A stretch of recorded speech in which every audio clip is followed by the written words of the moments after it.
Do të thënë, ky është një botim që sapo ka dalë, para jeri filloi? Po. Po? Është sot u mbyll dita e tretë. A, mbaroi domethënë. Jo, ka edhe 2 ditë. Ka edhe nesër pas nesër. Dakor. Është një bestseller ky libër apo jo? Po. Dhe është libër që është kthyer në fenomen. Bëhet fjalë për Brezin Z. Fillon nga Brezi Z në fakt. Kush Brezi Z janë 20 vjeçarët e sotëm. Pak a shumë. Ata të lindur në vitin 1995 e tutje, jemi në 2025 dhe 30 vjeçarët e sotëm. A, janë 30 vjeçarët? Po, ata janë më të vjetrit. Më të vjetit. Po. Po tamam fillon nga 20 vjeçarët e sotëm. Po. Problemet e Brezit të Ankthit kanë filluar nga më të rinjt, pra edhe Brezi Alfa që përmendëm pak më parë, po shkojnë deri në, ose të themi fenomeni, konsideron deri në 30 vjeçarët e sotëm. 30 vjeçarët e sotëm. Si quhet Brezi lindur pas vitit 95, është i pari. Nëse ka ndonjë që është më i vogël se 30 vjeç? Jo? Fatmirësisht jo. Jo, nuk ka njeri. Fatkeqësisht jo. Jo, nuk ka. Po pse mos, jo, sebi duket i ri, por në fakt nuk është aq i ri. Ti Marsit? Duket shumë i ri. 35. Jo. E ka dhe Marsitin pak. Çik fare të ka kapur plak. Po. I pari që e ka kaluar pubertetin me smartphone në dorë. Në fakt ky është thelbi, pse quhet Brez Ankthi, Loreta, për këtë do të lutem që të më shpjegosh këtë libër si e kanë shkatruar rrjetet sociale fëmijët tanë. Dhe Ledio me qëra fjala, që njerëzit ta marrin vesh për çfarë po flasim, plaset fabula në ekran Ledio.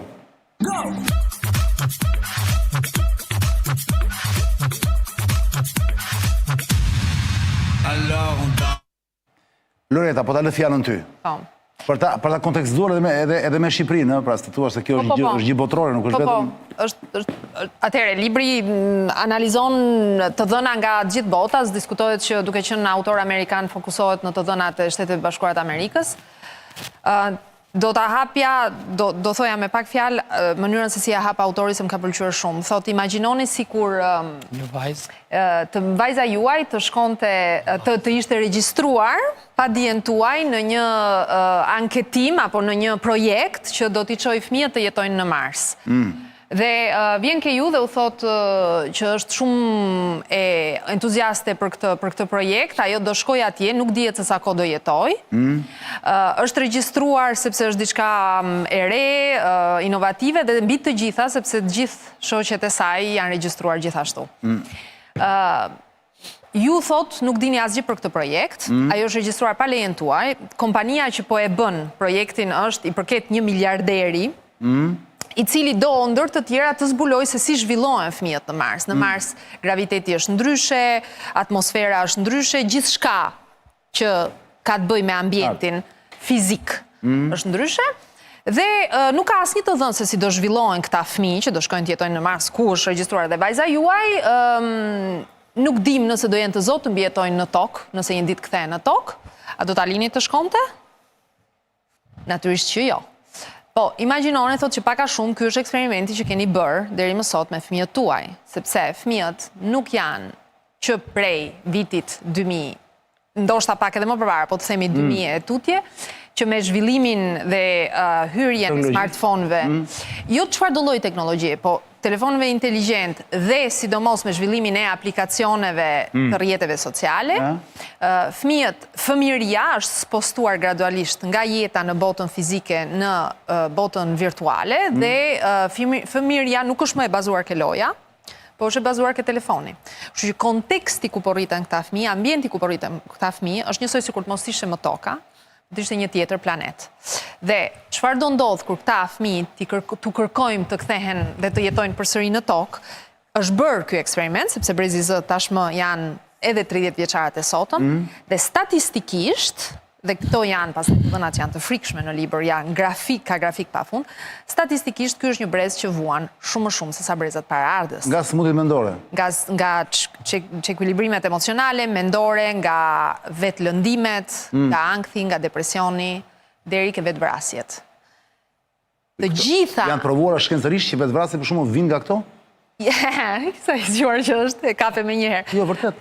Jo, është provuar që ka një rritje shumë të theksuar, sidomos ke ky brez. Se, mbështetu pak. Prova nëse këto janë shkaktuar nga rrjetet sociale dhe nga përdorimi i telefonëve, apo ka të tjerë faktor, sipas autorit është e provuar, ka të tjerë, unë këto nuk e fsheh, ka të tjerë psikolog që i kanë dalë, ose të themi sociolog, që i kanë dalë deri diku kundra dhe kanë thënë, jo, prova rigoroze shkencore që këto dy gjëra janë të lidhura me kauzalitet, pra me shkak pasoj nuk janë kaq të forta, mbetet i hapur diskutimi. Fakti është që ky brez po vuan jashtëzakonisht shumë më shumë se sa brezat para ardhur. Që ka shenja ka shenja dukshme. Dhe çfarë më pëlqen mua në libër është që ai përpiqet të analizojë edhe faktorë të tjerë të mundshëm dhe i përjashton, sepse thot, për sa i përket, nuk e di, duam të marrim luftrat, duam të marrim mirëqenien, duam të marrim kriminalitetin, duam të marrim ambientin, pra mbrojtjen e ambientit, ndotjen e tjerë. Të gjitha këto janë faktorë që kanë ekzistuar, biles shumica e tyre ka qenë edhe më egër më përpara në historinë e njerëzimit, dhe mbi të gjitha janë faktorë që nuk kanë një impakt universal. Pra, nëse, të themi, të rinjt në Amerikë shqetësohen më shumë për ndotjen ambientale, të rinjt në Afrikë, në Azi, nuk janë po kaq të sensibilizuar nga ky si fenomen. Kështu që të thuash që mund të jetë kjo, është pak e pabesueshme. Nuk dua t'i futem analizave teknike, se pastaj do e bëj të mërzitshme, por teza e tij është kjo. E Jonathanit. Po, teza e Jonathan Haidt, i cili është sociolog dhe akademik amerikan goxha i njohur, është kjo. Një nga shkaqet kryesore e kësaj rënje të shëndetit mendor dhe emocional janë telefonat dhe rrjetet sociale. Pyta. Provat që rrjetet sociale i dëmtojnë vajzat, për shembull, te ky libër. Një kapitullit është, si shpjegohen kapitullin e parshëm, platformat e rrjeteve sociale shërbejnë për të shpërndarë gjerësisht përmbajtjet krijuara nga vetë përdoruesit, të cilat mund të shihen në çdo kohë. Në platformat më tipike si Instagrami, për shembull, përdoruesit postojnë përmbajtje shpesh për veten dhe më pas presin gjykime dhe komentet e tjerëve në lidhje me to. Fiks. Ky lloj sistemi, postimi e pritjeje, bashkë me krahasimin me të tjerët, shkakton pasoja dhe dëme më të mëdha për vajzat dhe gratë e reja, se sa për djemt dhe burrat e rinj. Interesante kjo. Dhe kjo shfaqet vazhdimisht në shumë studime korelacionale. Në këto studime, adoleshentët pyeten kryesisht për përdorimin e teknologjisë informacionit, adoleshentet, dhe për shëndetin e tyre mendor, për të parë më pas nëse ata që përdorin më shpesh një teknologji të caktuar raportojnë një gjendje më të dobët të shëndetit mendor. Më duhet pranoj, thot, se disa diskutime nuk kanë arritur të gjejnë prova që vërtetojnë se përdorimi i rrjeteve sociale dëmton shëndetin mendor, por për shembull një studim i njohur tregoi se ndikimi i përdorimit të rrjeteve digjitale në shëndetin mendor është pothuajse aq i vogël sa ndikimi i veprimit thjesht si ngrënia e patateve, thot ky. Megjithatë, kur bashkë me ç'është ky Jean Twenge, shqyrtuam sërish të njëjtin grup të dhënash, duke përqendruar te ndikimi i rrjeteve sociale, veçanërisht te vajzat, në vend të një matje më të gjerë përdorimin e teknologjisë digjitale, që përfshin edhe të pari televizor dhe përdorimin e kompjuterit, zbuluam një lidhje shumë të fortë midis përdorimit të tyre dhe përkeqësimit të shëndetit dobët mendor krahasuar me djemt. Në këtë rast krahasimi nuk bëhej më me diçka të padëmshme si ngrënia e patateve, por me një sjellje të rrezikshme për shëndetin si konsumimi i tepërt i alkoolit apo përdorimi i marijuanës. Ekziston një lidhje e qartë e qëndrueshme dhe e rëndësishme midis përdorimit intensiv të rrjeteve sociale dhe problemeve të shëndetit mendor të vajzat. Megjithatë, në studimet dhe rishikimet që analizojnë të gjitha aktivitetet digjitale për gjithë adoleshentët, kjo lidhje shpesh humbet ose minimizohet. Gazetarët që raportojnë se provat për dëmet e rrjeteve sociale janë të dobta, zakonisht u referohen këtyre studimeve. Po. Pra, e thënë ndryshe. Depresioni për shkak të përdorimit të rrjeteve sociale është dhe me grafik, ë? Po, ka shumë grafika aty brenda. Pra, varet, çfarë po thot ai është që varet se si ti disekton, se si i ndan dhe se si i grupon të dhënat. Gjithë libri është një përpjekje e autorit për të na bindur që ka vërtet arsye për të shqetësuar. Prandaj ngre dhe pyetjen, a janë për shembull rrjetet sociale, thot autori, shkak për depresionin apo thjesht ekziston një lidhje midis tyre? Po pra, ose për të na sensibilizuar më shumë se sa për të shqetësuar, se shqetësuar jemi. Po, pastaj në të vërtetë ai vërtet ka lançuar një kampanjë ndërkombëtare që sot ka sjell edhe ndryshime në vende si Australia, Danimarka ishte para ca ditësh, ku me ligj po ndalohen rrjetet sociale për fëmijët. Pra, Australia kaloi para 4-5 muajsh për 16 vjeçare, deri në 16 vjeç fëmijët nuk kanë të drejtë të kenë llogarinë digitale. Danimarka e bëri për 15 vjeçarët dhe një nga propozimet goxha ekstreme, provokuese të librit është pikërisht ky. Ai thotë nuk duhet u japim telefona fëmijëve deri në shkollë të mesme. Çmenduri, ç'gabim e kemi bërë. Dhe duhet u ndalojmë me ligj rrjetet sociale. Dhe thotë që duhet i ndalojmë me ligj sepse forca tërheqëse e këtyre platformave është aq e madhe, varësia që ato shkaktojnë është aq e madhe sa një familje, prindër apo edhe një institucion siç mund të jetë shkolla, i lën i vetëm në këtë betejë nuk arrin të fitojë. Fakti që shoqëria rrotullohet e gjitha rreth rrjeteve sociale dhe fakti që krijon varësi e bën të pamundur 2-3 element në një mori të tjerësh që luftojnë kundra, ta fitojnë këtë betejë. Kështu që duhet patjetër si në të mirat sociale, duhet patjetër që të ndërhyjë dora e shtetit dhe thotë kjo është një dëm i madh për shoqërinë, unë do vendos rregulla me që ju jeni pa aftë ta qeverisni veten. Ja, shikon thot 4 arsye pse vajzat janë më të rrezikuara. Tash të fiksohesh ti se me ke merak. Po normal, arsyeja numër 1 thotë vajzat ndikojnë më shumë nga krahasimi pamjes tyre fizike me të tjerët dhe nga mania e përsosmërisë. Fiks. Ka filluar të çunat. Jo, këto studime del që vajzat janë më shumë. Vajzat janë më të rrezikuara për sa i përket të dhënat. Po. Bëjnë kështu, e mban celularin kështu, edhe dhe kështu, janë gjithkohon, edhe është të mëshme në kur e mendon. Unë kujtoja se tallesh ne pas kanë seriozisht. Arsyeja numër 2, dhuna mes vajzave është më tërthort. Po. Është më sekrete, është më e heshtur. Bravo. Kështu që rrjetet sociale t'japin mundësi, se këtu futet edhe WhatsApp-i, futet edhe mesazhet në Instagram, në grupet, t'japin mundësi që të bësh këtë, që është bullying, pra në përkëmbje. E të mëshme. Arsyeja numër 3, vajzat e kanë më të lehtë i shprehin emocionet dhe shqetësimet e tyre.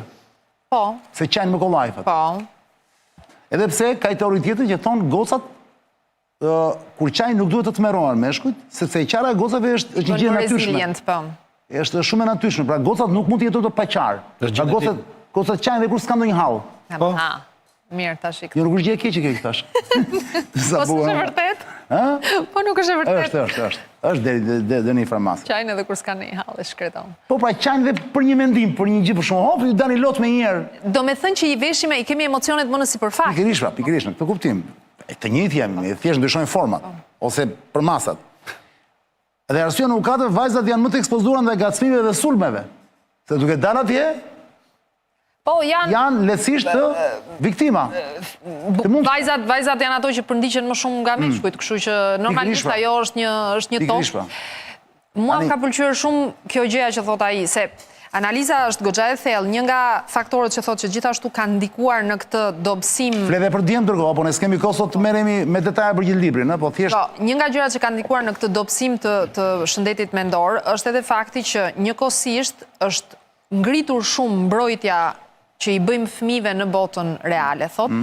Gjithmonë më shumë fëmijët kanë më pak pavarësi në botën fizike, në botën reale, nuk luajnë vetëm, nuk dalin vetëm. Po, izolim total është.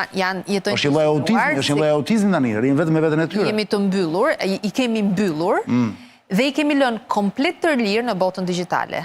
Për aq kohë sa një fëmijë është i mbyllur në dhomën e tij, ne jemi të sigurt që ai është i sigurt, ndërkohë që në botën digjitale ka predator, sidomos pra, për të kthyer ke vajzat që janë më të ekspozuara, dhe ka rreziqe të shumta, parazgjithash ndaj ekspozimit të përmbajtjeve që jo vetëm janë të mira për moshën e tyre, por që krijojnë varësi dhe dopaminën e shpejtë. Dopaminën e shpejtë, ka një gjë faktikisht për të ndalur te kjo. Krijimi i kultit të sigurisë, pra që ne e mbajmë fëmijën brenda, e shpjegon vetë Jonathan Haidt, një ndër sociologët dhe psikologët masiv më të mirë sot aktualisht, shpjegon qartë që ne kemi humbur besueshmërinë te njëri tjetri. Pastofi social ka filluar dhe është zbeu.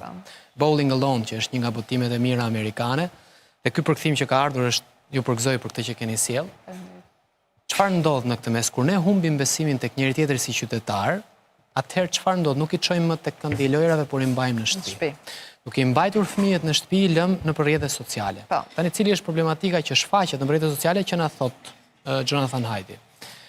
Në qoftë se tek gocat janë predispozuara për të krahasuar me njëra tjetrën, ajo që shohim tek meshkujt shohim një rritje të dopaminës duke parë pornografi, që është shumë problematike. Dhe në krahun tjetër shohim dhe një rritje të dopaminës duke luajtur lojra luftash dhe video game. Video games. Dhe virtualiteti krijon një botë më vete më pas. Duke krijuar këtë botë më vete, krijon problematikat që edhe të fillojnë dhe të ndërlidhen me një e ke më të thjeshtë të ndërlidhesh me dikë për të luajtur në Britani. Probleme socializimi. Se sa të luash me shokun që ke poshtë te kati i dytë i pallatit apo tek shtëpia përballë. Në këtë kuptim, ajo çka thot autori që të ndalohen rrjetet sociale deri në 14 vjeç, nëpër shkolla të mos ketë telefona, kjo është zgjidhje radikale, por deri diku edhe e mirë.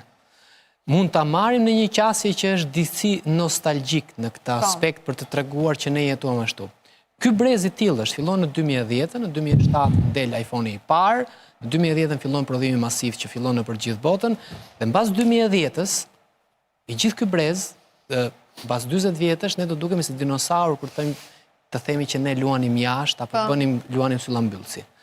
Në këtë kuptim, pse ka rëndësi, domethënë kontrolli i mediave sociale, dhe pse është brezi i ankthit. Prindi duke ankthi në vetvete si fenomen psikologjik është kontrolli i së ardhmes. Pra të duash të kontrollosh çfarë ndodh. Frika nga e ardhmja. Frika nga e ardhmja. Duke dashur që të kontrollosh fëmijën, e mban gjithkohës brenda dhe i jep një telefon. Duke i lënë vetëm një telefon, ti ke dhënë një botë tjetër, virtualja është komplet një botë tjetër. Dhe autori Jonathan Haidt këtë është duke na thënë. Pra është një botë siç e nise me Marsin, është një botë komplet tjetër që mund të hysh aty brenda dhe mund të jetosh aty brenda. Totalisht të jetosh. Po do jesh i paaft jetosh në botën reale. Por paaftësia e jetesës në botën reale është gjithashtu dhe faji prindërve që i rrisin fëmijët kësaj. Jam dakord. Pra ky është më shumë ti këshilla për prindin. Pra se si prindi duhet ta marrë dhe ta lexojë brezin e ankthit dhe të kuptojë që fëmia që ke sot, që është 6 apo 16 vjeç, se si ky fëmijë të dali dhe të kuptojë dhe të luajë jashtë, mund të rrezohet nga bicikleta.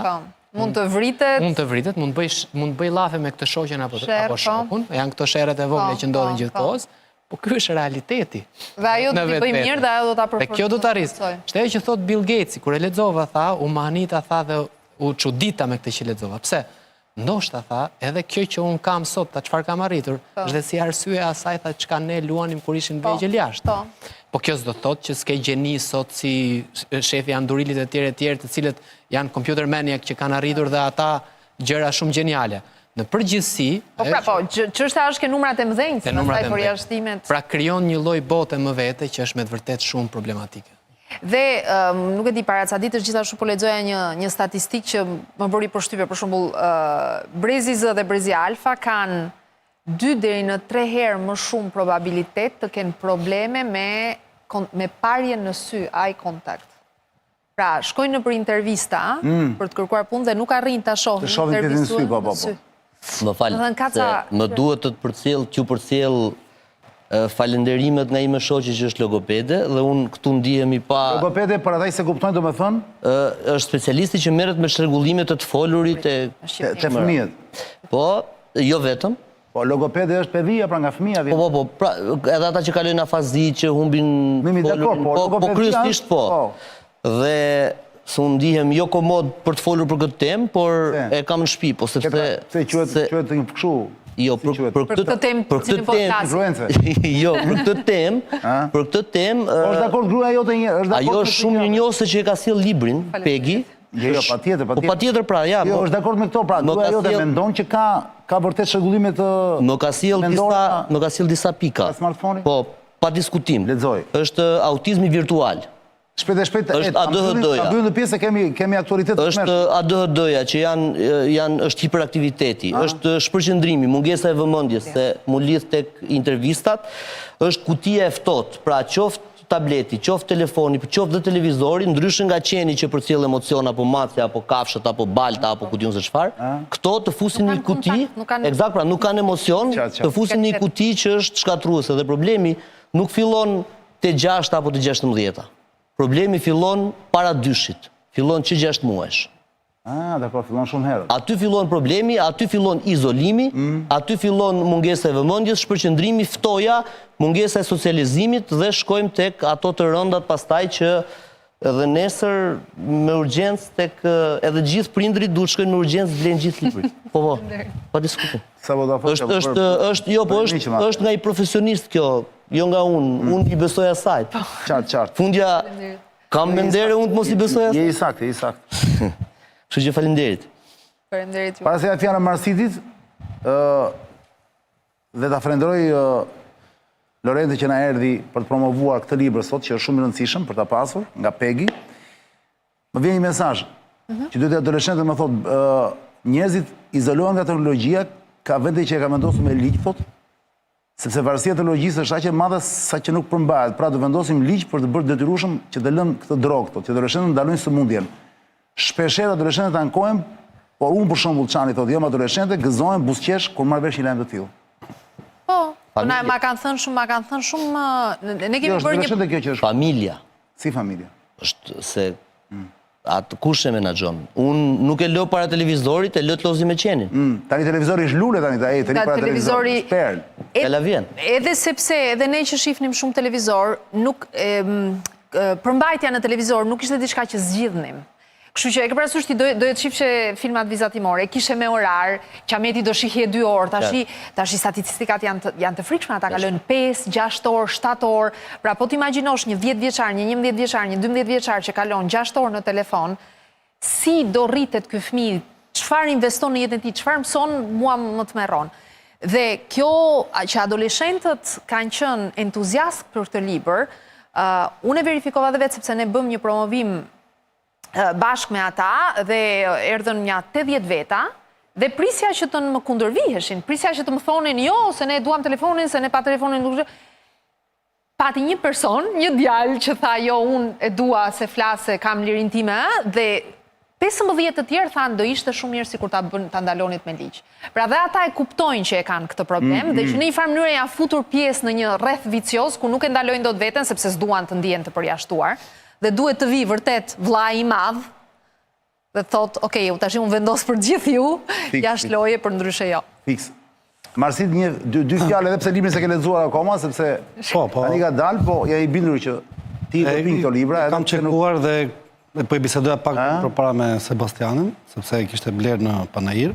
Shikoj, teknologjia përpos gjithë fenomeneve që sapo folën bashkëbiseduesit, edhe që i qëndrojnë si shqetësime fenomeneve të kohës Arian, ka dhe i problem tjetër për shkak teknologjisë, që është nga rendi mendimit dytë, pra mendimi me mendimin, sepse mendimi me mendimin lindi kur lindi shkrimi, ne po kthehemi në fazën orale të komunikimit, pra komunikim nëpërmjet simboleve, imazheve, që është domethënë mendimi i rendit parë. Pra në vend që të avancojnë. Dhe me qira fjala komunikimi mjet simboleve, të ndërprerësim sekond, mbaj mend fjalin, ku do vazhdoje, më fal, sot për shumë adoleshentët të brezit të generacionit alfa, që e di unë, për shumë, s'po them se kush, po e di se kam kontakte herë pas here, ta për shumë ku komunikojnë për shumë, tani i bien shkurt, mua pëlqen ai shumë se e bëj dhe vete, ke pas shumë në studio herë pas here që bëjun ke pas shumë, shumë i thua diçka një adoleshenti 15 vjeç ose 12 vjeç ose 16 vjeç, ai në vend të përgjigjet japi përgjigje normale, ai thot brr, domethënë, dhe ti e kupton që ai thot, dhe më mirë e di këtë gjë. Në fund thotë më mirë e di këtë gjë, thot brr, domethënë brr është shkurtimi i bro,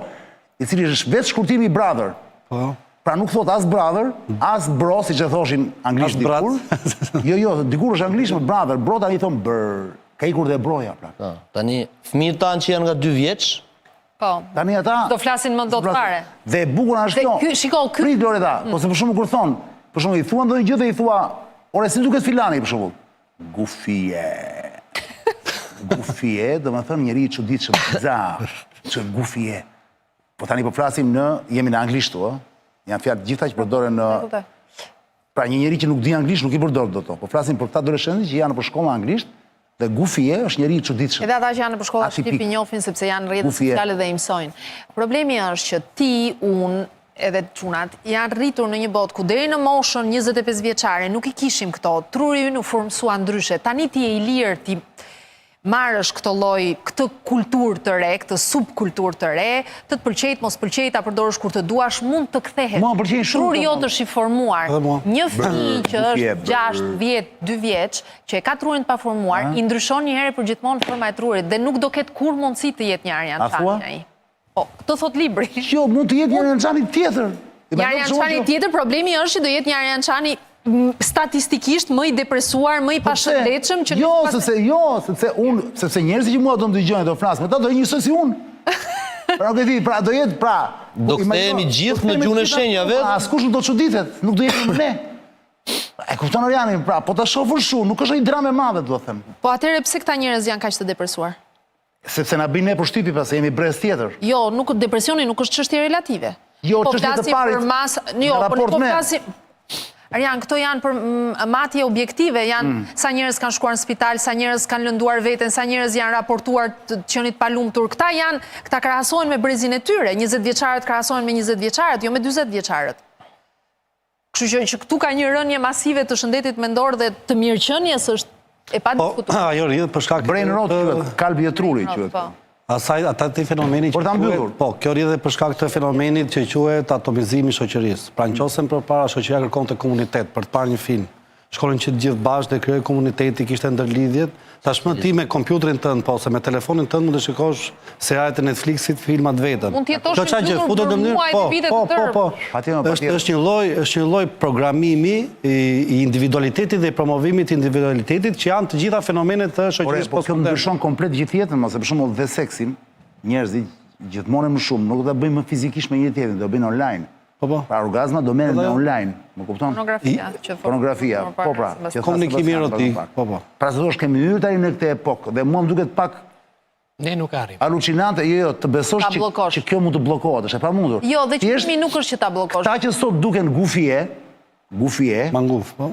Manguf, bravo. Është ama Manguf.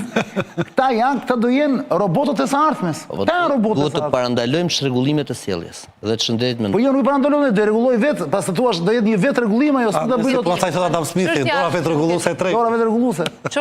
Okej, kjo mund të jetë një hipotezë, po çështja është që nuk e dim.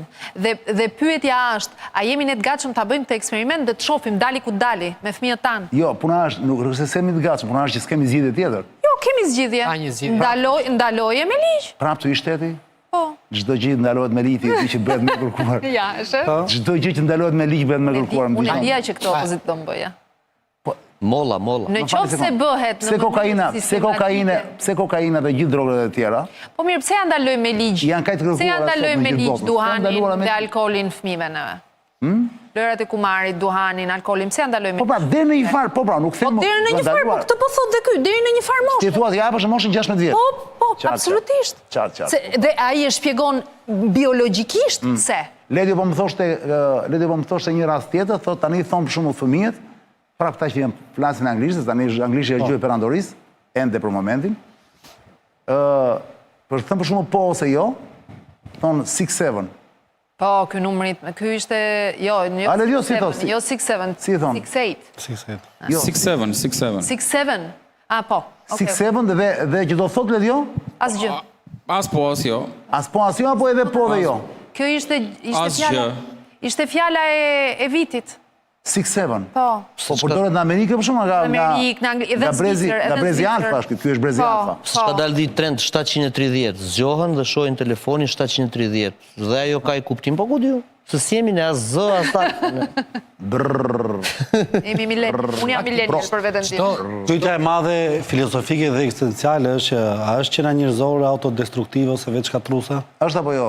Nga mënyra si përdor, mendoj që po. Unë doja të gjoj atë që po thoshte më përpara, po ja le për gjys. Ja, tani do vazhdojnë djesë. Atë gjë nëse më pëlqeu ajo që e gjuhës. Të falenderoj. Nuk e humbet fillin ai, ishte i paparë, se është filozof, i jepi Marsit. Shiko, gjithë problemi sot i racionalitetit dhe i formave të mendimit, sidomos është pikërisht kjo, që po humbet mendimi i rendit dytë, që është mendimi mbi mendimin, dhe mendimi realisht filloi të formohet ose shkenca racionalitetit, që në momentin që u bë shkrimi ose u shpik shkrimi ose janë fazat e para të shkrimit, dhe për shkak se nuk i pëlqen më përmbajtja, sidomos pikërisht sa gjenerate dhe këtij brezi, ose i pëlqejnë gjërat pa thelb, ose imazhet e shkurta, përmbajtjet e thjeshta, ne rrezikojmë të kthehemi në kulturën orale, pra që është në formën mitologjike të mendimit, që janë format e para, pra kur njeriu filloi të shkojë nëpër shpella, komunikonte në Ka një rikthim. Ky është lajm i mirë. Po.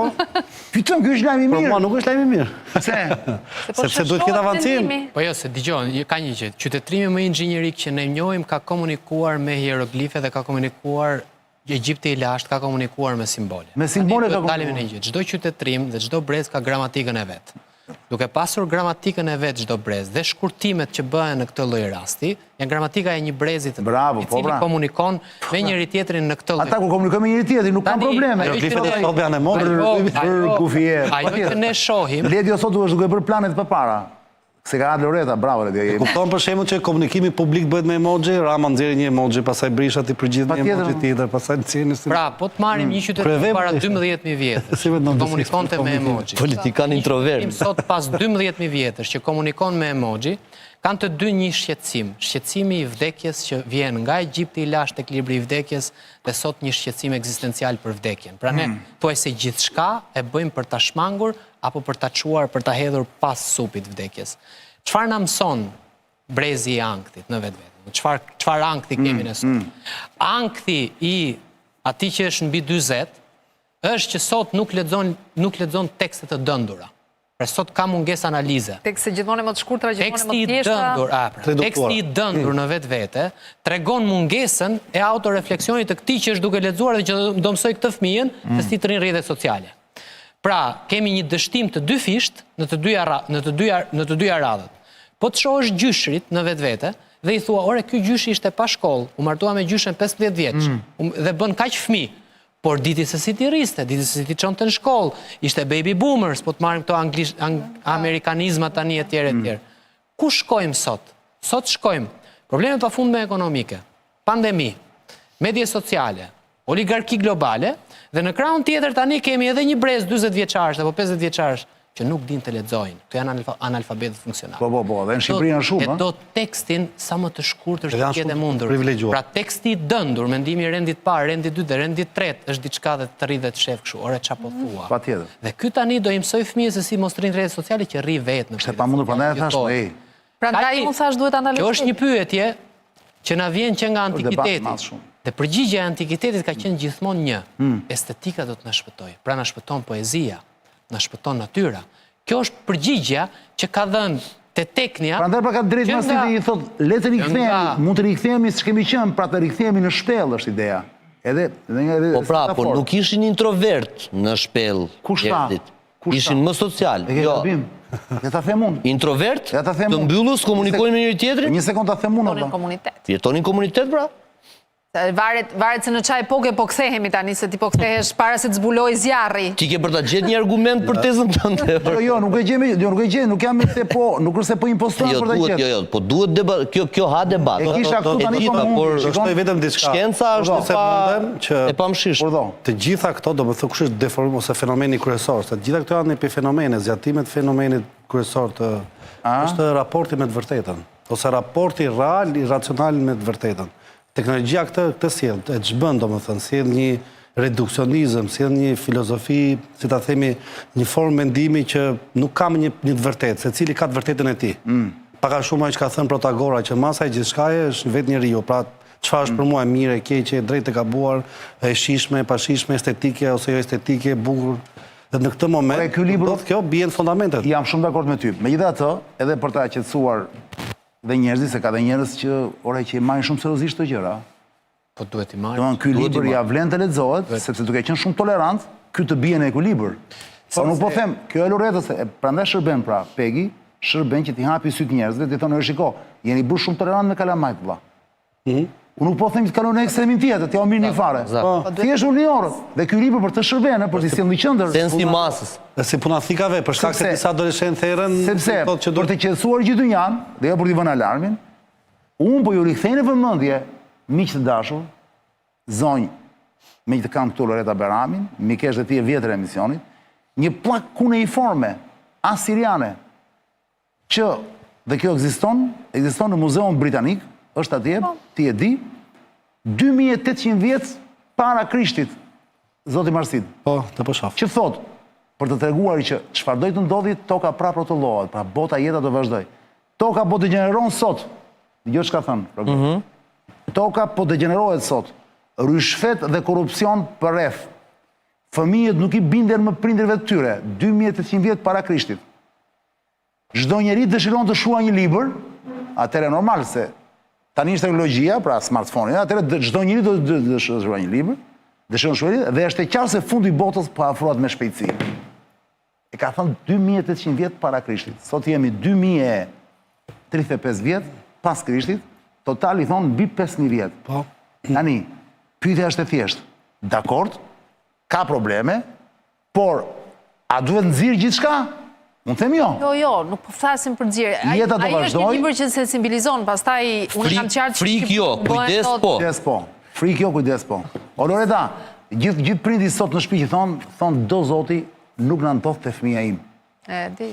Dhe gjithë të thonë. Disiplina. Po realiteti di si është, po tulesh në një restorant, ke prindër që bëjnë muhabet e kënaqë me njëri tjetrin dhe fëmijë që rinë që të gjejnë telefon. Ajo dihet, po dihet ajo, po patjetër më. Kështu që ata madje sot nuk e kuptojnë problemin që i shkaktojnë fëmijës tyre që mësojnë se Pra, trosh muhabeti ky nuk është problemi i fëmijëve, është problemi i të rriturve. Trosh muhabeti, Po ai libër shpikërisht për edukimin e të rriturve. trosh muhabeti të marrin librin, të marrin kafshën në shtëpi dhe bien rehat. Edhe kafshën. Po kafsha është pa diskutueshme. Macen. Mace që Shiko, ajo çështja e ta mbyll, Loreta, se restorantit më jemi shqetëson në edhe fund. më pak. Mua çfarë më shqetëson dhe kam parë plot shembuj në Shqipëri është që prindër që janë në shtëpi në kohën e tyre të lirë, kur mund të luajnë me fëmijën, kur mund të angazhohen me fëmijën, ata kanë varësi nga telefonët dhe në mënyrë që të kënaqin varësinë e tyre, krijon varësi tek e prindë. dhe fëmia është një sfunxher që thith dhe kopjon Dhe që i kjo më vogël. duket e tmerrshme dhe pastaj përpiqen vërtet të mbyllin sytë dhe të injorojnë ndërgjegjen e tyre dhe thonë më se s'ka gjë. Pastaj po të shohësh se sa orë ka kaluar një fëmijë 10 vjeçar që kalon 3-4 orë në telefon, për mua është krim. Më vjen keq këtu, nuk jam tolerant. Merr. Për mua ky është krim. Kështu që në këtë sens dua vërtet që prindrit të E tha dhe sensibilizohen. Loreta në fillim, Danimarka është vendi i parë europian që ndaloi me ligj dhe në moshën 15. 15 vjeç. Pyta. Danimarka nuk e di, është shembull i saktë për të ndjekur. Po kanë filluar përpjekje gjithandej dhe në Francë ka përpjekje dhe në Angli ka përpjekje. Ramsi Pra kanë Ramsi filluar. në para, e ka mbyll fare TikTok. Jo, atje është që mos kenë celularin në dorë, pra, apo jo? Po, mos kenë celular, mos kenë Rrjetet rrjetet sociale. sociale. Mos kenë rrjetet sociale. Ishte batut, ishte batut. Fëmijët, pra, i kthehemi ke kjo se më the pse do e ndalosh. Njësoj siç i ndalove duhanin, njësoj siç i Qartë, ndalove. jo, mund të bëhet, po, dhe nuk është e keqe. Dhe nuk është gjë, problemi është si realizohet, se është një gjë ta hedhësh lehtë. Po, jam shumë dakord. Po, kjo është për një është emision problem tjetër. teknologjik, është Qoftë dhe nuk duhani- është se ka për ta zgjidhur Shqipëria. Nëse duhani dëmton mushkrin, ky dëmton mendjen që është e parikuperueshme. Nejse, Danimarka më thonë, Jo kaq të zezë. Danimarka më thonë nuk ndaloi celularin, ka ndaluar rrjetet sociale Rrjetet me moshën. sociale. Si e kontrollon, kjo është pyetja. Ka disa propozime në libër se si mund të bëhet. Nejse, akoma s'ka filluar. Nuk besoj se jemi ne që do ta zgjidhim, nuk besoj se është Shqipëria. Ne mund të hypim vetëm në një trend që do niset nga Evropa dhe t'i ndjekim dhe ne. Të bëhemi dhe ne pjesë e një lëvizje, nëse do ketë një lëvizje, Se se të gjithë duket e kanë marrë për bazë Jonathan Haidt. Po. Pika e ndërtimit, Thyer në po libër fenomen, po. ai është Bibla me cilën po ndërtohen këto politika. Jonathan Haidt. Dhe është me të vërtet Ka ngritur sot- kaos sot është globale. Shqipëri. Ramsi 4 e kanë dorë të punë tani, ai është i përfiqishëm. Djella. Po doj ai. Djella. Djella kush është? Ministri. Aktoria e teatrit kombëtar. Anila Basha e ka? Jo, Basha, jo, Anila Mira Basha. Pasha ka, ajo është. Anila Basha është kjo tjetra e që ka këtë portalin pa Anila Basha, kjo e Janë Newscom. dy.